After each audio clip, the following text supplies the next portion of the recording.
So, should I carry my entire savings, the 7 million that I've saved, to relocate abroad, or should I just start a business here in Nigeria? Or more? This one is tough. Well, hmm, let's see.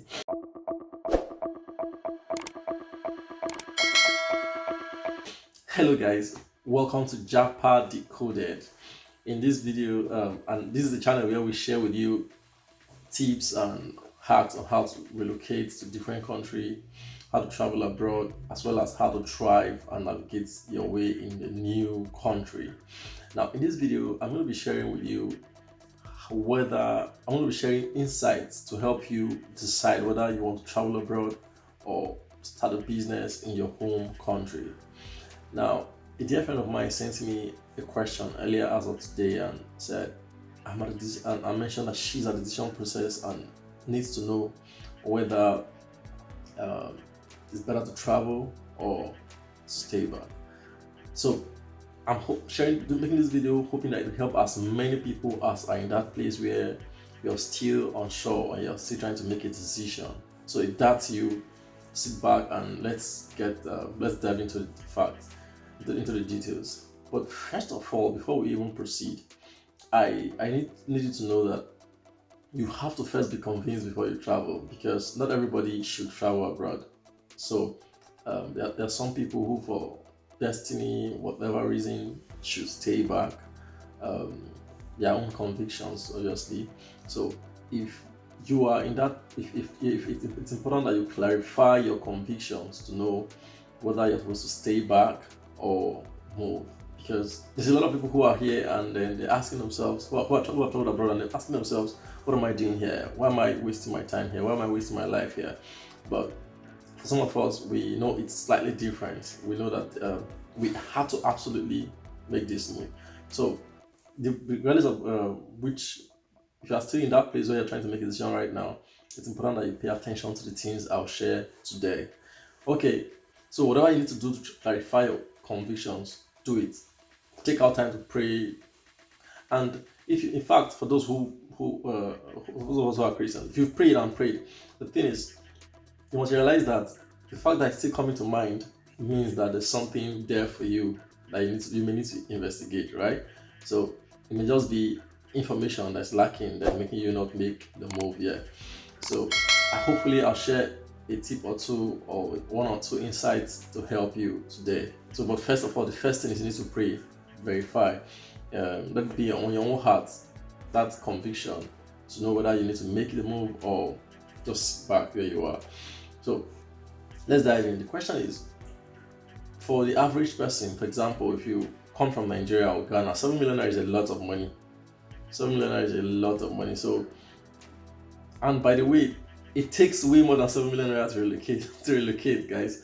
So if you do what's it called, if you're trying to travel abroad, the question is it why are people who have this money? Because for you to be able to travel abroad, it means you have at least between 5 and sometimes 30 million, depending on the size of the family.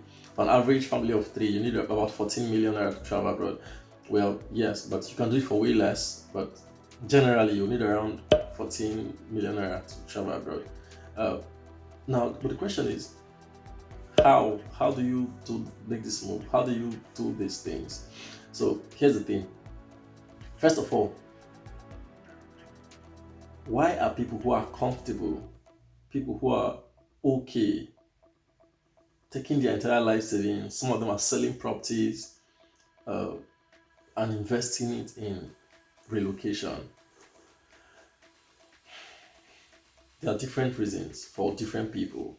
And the first reason why people leave is because they've lost faith in the country. They've lost faith in the system where they are currently. So, for example, it's easy to hear people say, what's it called?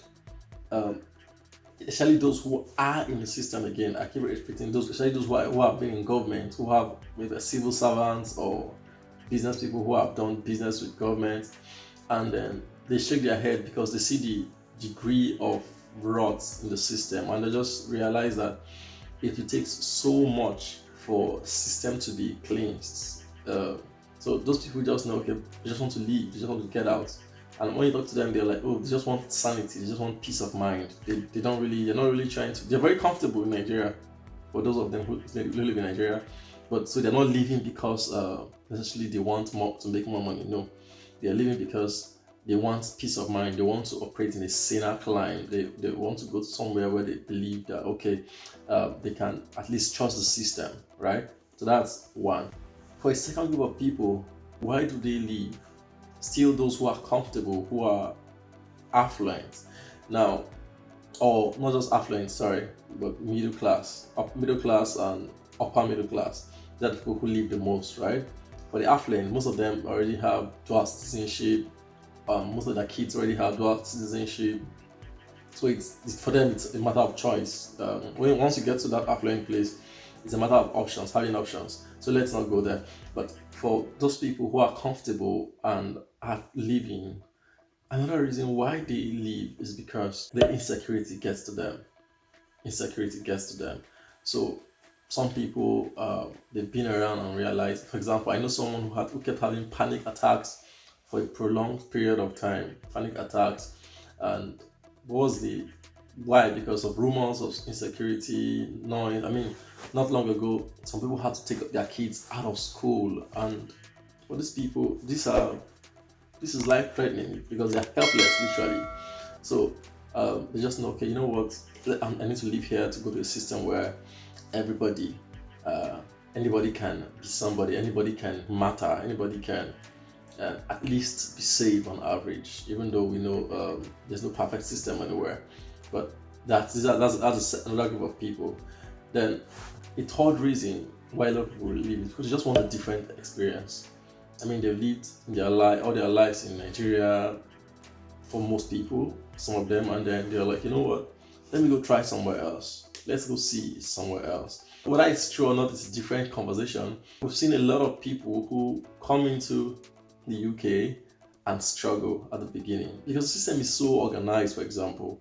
And unlike what you have in Nigeria, you literally have to press a button and vehicles will stop for you and then you cross the road. For a lot of Nigerians who come in here, it's not something as simple as that. It's not common. It's not, they struggle with it at the beginning. You have, for example, a system excellence, things excellence that we shout, people talk about excellent. It's ingrained in the system. It's part of the system. So you hear something like rules are rules. So it doesn't matter who you know at a certain level, of course. Generally, you just know that, hey, for example, when you hear equal opportunities, it's a big deal. They're not just buzzwords here. They are big deals. They are real things. So you now realize, oh, okay, why do I not just experience this? I've been hearing it, I've heard about it, I've read about it, I've heard about things like uninterrupted power, I've heard about things like what's it called? Equal opportunities. Let me go see it. Let me go see if it's true. So some people they just want a different experience, really.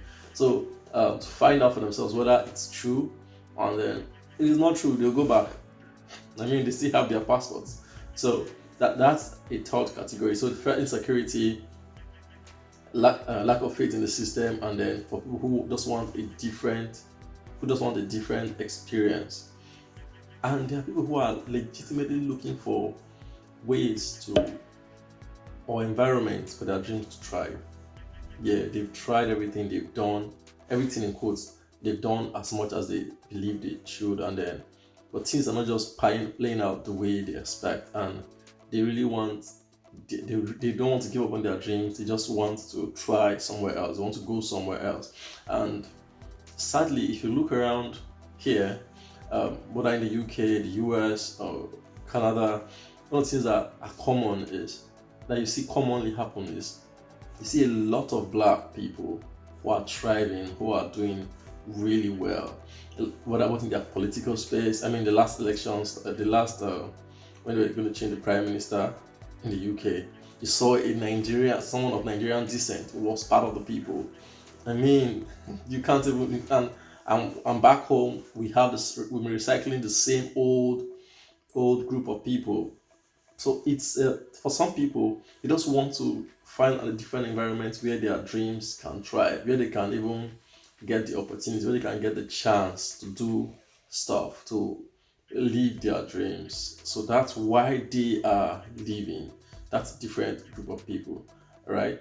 Now, but having said all of this, the question is, ultimately is for you to decide: should you start a business in Nigeria or relocate with your money? The first question you should ask yourself now is, what are the chances of your business succeeding?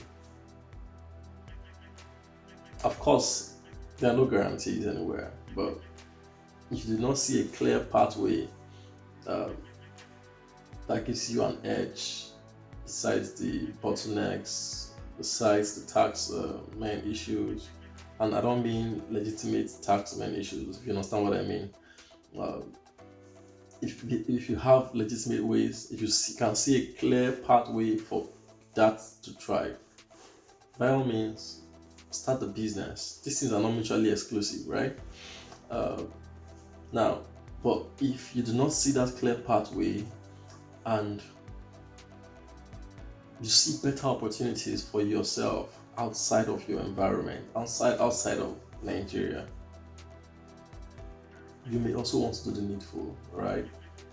My job is not to tell you to leave Nigeria, because for some of us, we don't see these things as running away from Nigeria. We actively coming back to give back, actively coming back, because I mean, is what we have, right?